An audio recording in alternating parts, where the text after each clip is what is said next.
Ito po ang pagbubukas ng FIBA Asia Championships 2011. Lahat po ng kupunan nakasali dito. Ang hangarin ay umabot sa London Olympic Games sa susunod na taon. Miko Halili kasama Coach Ronnie Magsanok para sa active. At tinanong natin si Coach Ronnie kanina dahil nga napakahalaga ng outside shooting in the international game. Sino ang mga pinakamatinik na nakalaro niya na outside shooters? Well, so nakasama si Alan Kaidik, nakasama ko rin si Sam Boylim at Elmer Reyes na matitibay from the outside. But from the other countries, I will never forget Lee Chung-hee na naglaro para dito sa koponan ng South Korea, at si Kim Yoon-jun na naglaro din para sa South Korea, at sila yung mga teammates ng present head coach ng Korea na si Her Jae. Dahil sa higpit ng depensa namin nun, they can shoot from the 3-point area at will against us. Yung dalawang yun average about 30 or 25 points against our defense. At alam mo, sabunot, tulak, patid, tuhod, sinubukan naman namin pero eventually they beat us for the fight for the second spot. And eventually we landed a bronze medal dun sa Asian Games in 1986. But in 1990, nagbugi naman tayo ng silver medal. Maraming mahuhusay from China noon na nakalaro kami na outside shooters. Pero sa Jordan, meron din ako naalala si Murad Barakat. Isa sa team managers ngayon ng present team ng Jordan. I think scored 42 points against our squad.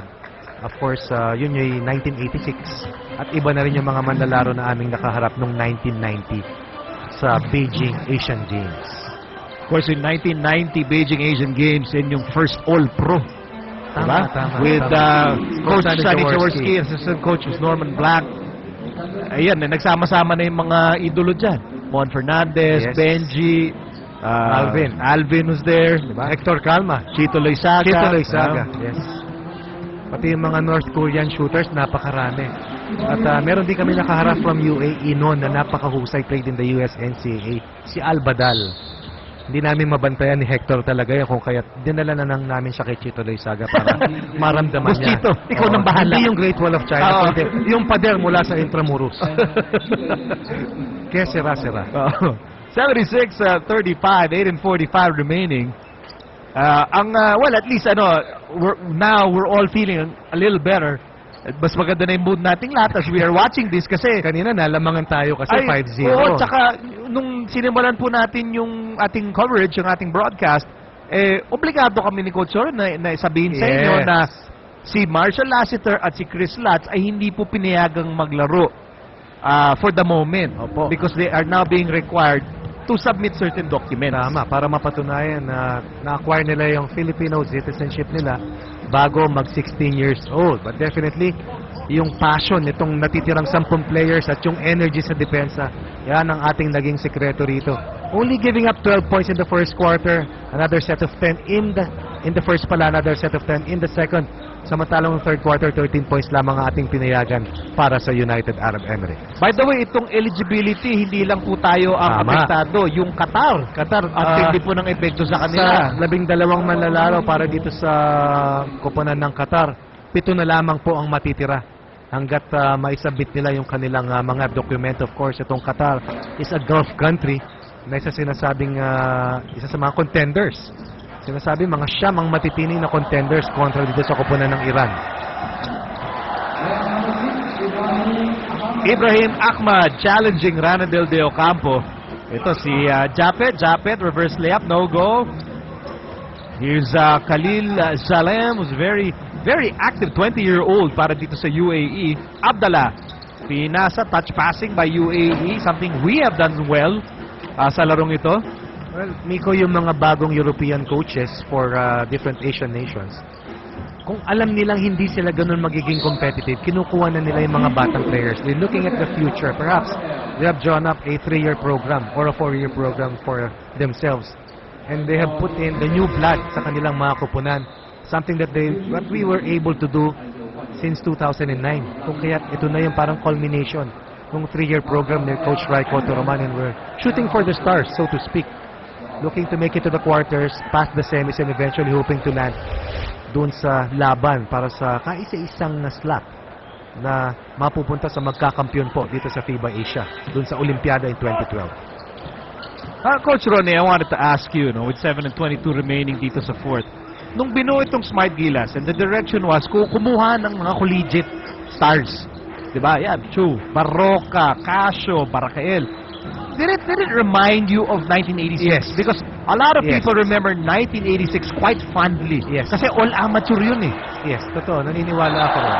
At, well, kung sa all amateur, yes, pero alam ko meron tayong mga naturalized players noon. Noong time na yun. Oo, sila Jeff Moore, Dennis Till, Chip England. Chip was Oo. there. No? Of course, meron pang initial batch yan. Yung sila Eddie Boy Chavez, sila Ricardo Brown.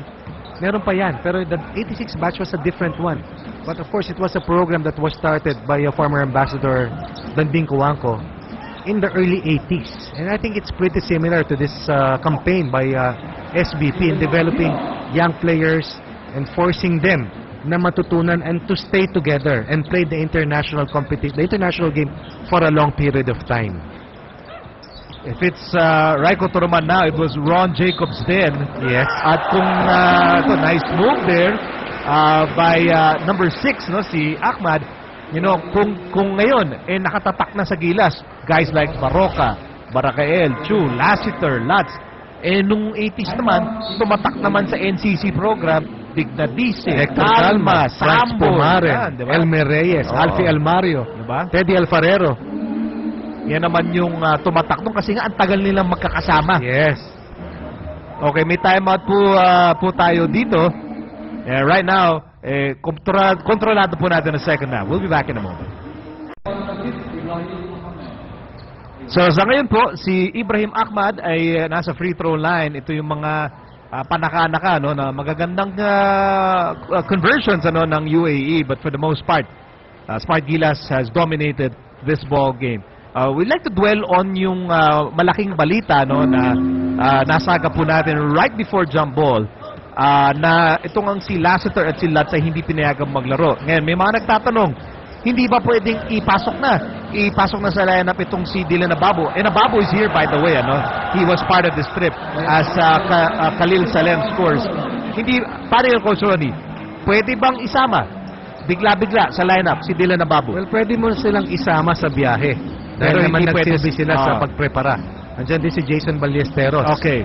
Subalit, merong deadline yung submission. And when you file those names ng mga players na isasama mo sa final lineup mo, hindi mo na pwedeng palitan yan. May na-injure, merong sumabit sa eligibility issue, hindi na pwede, hindi na po maaari. Yung final lineup stays as your final lineup for the entire stretch of the competition. Bear in mind, yung Qatar, mas malaki pa ang problema sa Ito atin. na lamang ang matitira. Oo. At naalala ko pa yung mga pangalan, mga mukha dahil couple of days ago lamang, nandito po sila sa Pilipinas to wind up their preparation para dito sa Wuhan, China, kasama ang Team Jordan na humarap doon sa parang tri-nation friendly tournament between Smart Gilas, of course Jordan, and yung Team Qatar. Sa arena yan, ano? Tama. Okay, kanina si Ibrahim Ahmad, gusto namang makapuntos dito, ano? It looks bleak para sa UAE, but it's just the first game for both teams. Kasama po natin sa Group D, Powerhouse China, UAE, and Bahrain. And right now, ayan, yung pinaka-importante talaga, yung second quarter. Oo. And if you take a look at the the last two quarters, 52 points against the 23 para dito sa UAE. It's all about energy on defense. It's all about unselfish basketball. And that's the reason why napakalaki ng ating abante. Nakita mo yung coaching staff ni Coach Raiko kanina? Talagang maski malaki ang kalamangan, we are not celebrating too much. This is only our first game. Yan ang babanggay natin bukas, yung koponan mula sa China na merong 14 na kampyonato na hawak in the last 25 runs nitong FIBA Asia. And we'll bring you that game, China versus Bahrain, up next dito sa Active, Live Active. So 80-46, lamang na lamang po ang Team Pilipinas. Halos nangangalati na po tayo sa fourth and final quarter. So ito yung item number 1 sa ating assignment sheet. Check. Okay, Malaking UAE, check. Now, we might as well look forward to China tomorrow. Ano ang kailangan natin tandaan for that game? Well, number 1, sigurado na manunood ang si Coach Raiko at ang mga kanyang coaching staff, pati yung mga manlalaro, to try and align and correlate kung ano yung na-draw up na game plan na nila for tomorrow's game. And that's also one challenge dito sa international level. You play daily, no, dito sa early stages. At pagdating deeper in the tournament, you will play again daily. So the tough grind is definitely a challenge for all the athletes. Anong dapat pagandaan? Sino mga manlalarong maglalaro dahil itong China saddled with a lot of injuries. Pero yun ay nung nakaraang linggo. Alam mo naman, yung wonders of medicine, hindi mo na masasabi. Hala ko nga si JB hindi makakalaro hanggang in the next 2 or 3 games, pero naglaro na siya. And for China, definitely, ang bigat nung kanilang preparasyon. They went to London, played against top teams, played against Australia, played against Germany, played against New Zealand. But in that course, they had players who suffered major injuries. Wang Shipeng is not playing because of a wrist fracture. Yi Jinlan is out, is fresh from an injury. Pero Bob Donwald predicted that they will be competing for the crown. Ganon siya kasigurado, ganon siya ka-kumpiyansa sa kanyang koponan. But Iran is also sending in its best lineup in the last 3 stagings. So, marami kang kailangan tuunan ng pansin, pero ang kailangan mo lang gisingan at pagpreparahan, aside from today's game, is yung bukas bago ka tumingin sa susunod pang laro. Okay, is it a must-win game para sa Gilas yung laban natin sa China bukas? Well, in reality, hindi naman. Hindi naman. Dahil makalusot ka lamang laban sa Bahrain, nalalabanan naman natin. Sa Sabado, pasok na tayo doon sa second round. But of course, it goes without saying that if you're able to get past China, na matagal-tagal na natin hindi nagagawa, psychologically, definitely, it will boost our players and our coaching staff na kaya nating talunin yung powerhouse sa Asia. And perhaps we can also beat Iran, beat Jordan dito sa FIBA Asia. Oh, Japet challenging that 3-on-1 break at si number 8, si Hussein Ahmed ang nakapuntos po doon. Lamang pa rin tayo, 80-46. Lagpas kalahati na sa 4th and final quarter. 11 points for Team Pilipinas here in the 4th. 11 points likewise for UAE here in the 4th.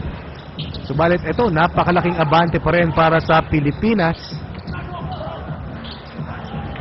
Well, we've had a mixture of both bad news and good news. Hindi naman po panay bad news. Well, one good news, you can see the score. We're dominating this game and we're going to win this game.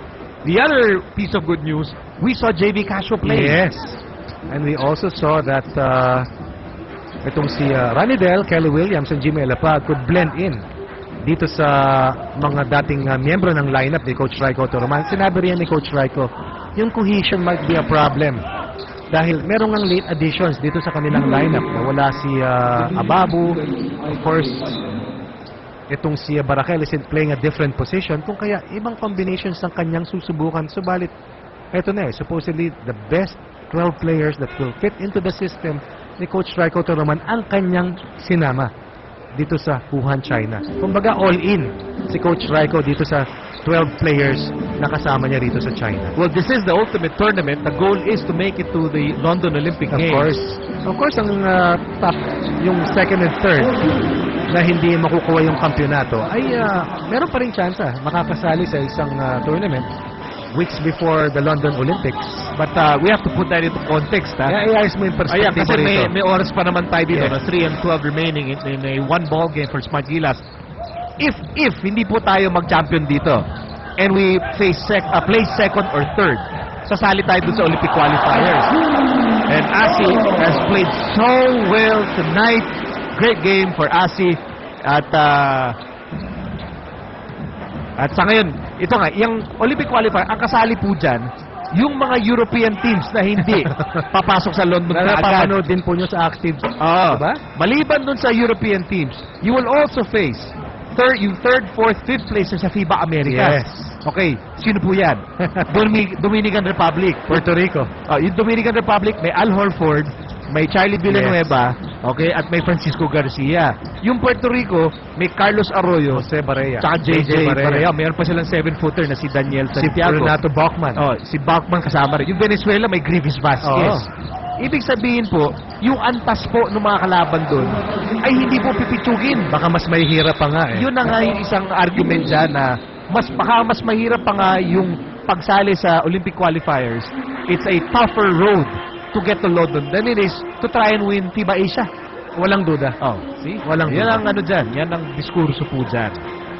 Making it all the more vital na all out na ang Smart Gilas para ipanalo itong FIBA Asia. championship. Timeout po ang UAE at tuluyan na po talaga sila iniwan. Mula pa nung second quarter, Hindi na nakabuelo hindi talaga, na po hindi sila na nakabalik. nakabangon. Well, in our preparation para dito sa Wuhan, China, as we take a look at this nice hammer coming from Asito Lava. Thunderbird Enertone, laging handa, play of the game. Hatid ng Thunderbird Enertone, mga manok, laging handa. We were able to beat Qatar and Jordan just last week. Bago tayo lumipad patungo rito sa China, we beat Qatar by about 20 plus points and then upended Jordan by about 6 points. So it was a good tune-up for us bago tayo lumipad dito sa Wuhan, China. Of course, umaasa sana tayo na buo ang ating roster, subalit wala nga si Chris Lutz at hindi rin makakapaglaro si Zio Lassiter. But no problem here against UAE, pero tayo ay masusubukan ng lubos bukas kontra sa Great Wall of China. Ayan, main event alas 8. Ibig sabihin, punong-puno po ang venue for Philippines versus China, which for many years was the premier rivalry nung mga unang panahon. Yes. Diba? From mga unang panahon. And then we'll wrap up the group stage ng Philippines versus Bahrain sa Sabado. Alas 11 po ng umaga yan. Live po yan. Tama-tama, walang pasok nun. Tama. Parang wala nga pumapasok doon sa mga tira sa labas ng UAE. Wala talaga dahil sa matinding depensa ng Pilipinas. And although they have been able to score 15 here in the final quarter, their best scoring quarter, yan ay dahilan na rin. Nalumuwag na rin yung ating depensa ng bahagya. And that will be the 19th point of the quarter para dito sa Team Pilipinas. 36-point advantage kontra sa UAE sa ating kauna-unahang laro dito sa FIBA Asia. Yung pagpasok ni Kelly, ano ang epekto niyan kay Japet? Well, on the positive side, syempre, more muscle, mas matututo siya dahil parang kuya niya si Kelly Williams. But of course, his playing time will definitely decrease. Pero if you take a look at the entire context, yung kabuuan, makakatulong talaga yan sa rotation at yung sa depth ng front line. Ma-foul trouble itong si Marcus Dautit, pasok si Asi. Ma-foul trouble si Asi, pwede ka mag-combo ng Kelly sa 5 spot. 4 mo si Japet, 4 mo itong si Ranidel. Under 2 minutes ang natitira dito po sa fourth and final quarter.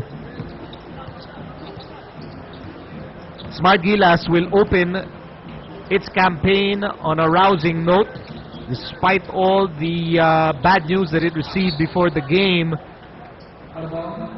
And one good news really that we all saw is itong paglalaro ni JV Casio has been sidelined for quite a time.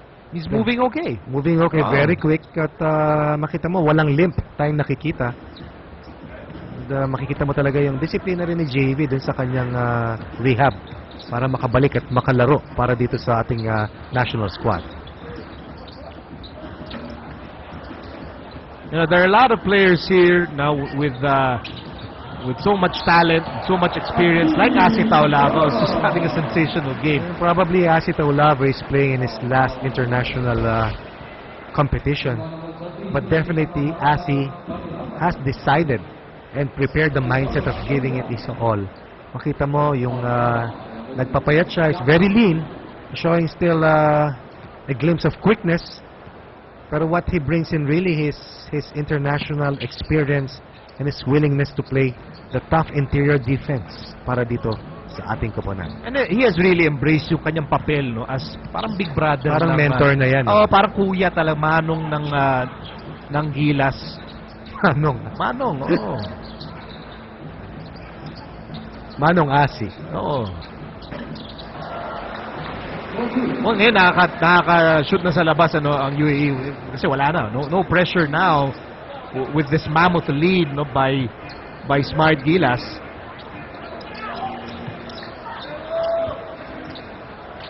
Isang magandang ginawa dito ng Gilas is the ball movement, Coach. Yes, the willingness to pass and play selfless basketball. I'm sure that yung shared experiences in the last 2 or 3 years, nagpatibay na yan sa cohesion ng mga mainstays itong Smart Gilas. And eventually, when you trust each other and you know kung yung tendencies ng mga kasama mo, mas madali na mangyari yan. But definitely, a resounding 40-point victory by Philippines over UAE in this first game para sa Pilipinas. The final score, 92-52. Jimmy Alapag shaking hands with the players of UAE. Marcos Dautit slapped in a sportsman-like foul in the first period, but he got his bearings back at yun, naging focus ulit and played well from the second quarter onwards. Doon po tayo lumayo nung second period at hindi na po tayo lumingon. Nanalo po tayo 92-52 sa unang laro ng Smart Gilas dito sa FIBA Asia Championship. Soft defense and a very strong psychological framework ang naging susi para dito sa Pilipinas. Faced with the green news na hindi makakalaro si Zio Lasner, si Chris Lutz, no problem. 73% from the outside. And more importantly, keeping UAE to about 30% from the outside. Nakikita mo naman, pati yung depensa sa 3-point shooting made up for our, likewise, cold shooting from the 3-point area, only 3 of 18. At yan ang naging istorya ng itong laro. Matibay na depensa at matibay na pag-iisip para sa Smart Gilas. Well, nagsimula po ang laro with not so good news. Ibinalita po namin that Marshall Lasseter and Chris Lutz would not be allowed to play until they provide needed documents. Nevertheless, kahit na itong UAE ay hinahangad na makascore na isang malaking upset, hindi na po natinag ang tropa ni Coach Rajko Toroman. At pinakita sa team ni Zoran Supcevic that Smart Gilas is for real at nanalo po tayo 92-52 sa unang laro ng Team Pilipinas dito sa FIBA Asia Championships. Coming up next, Bahrain laban sa powerhouse China as our coverage of the FIBA Asia Championships 2011 continues. Dito lamang sa Active, Live Active.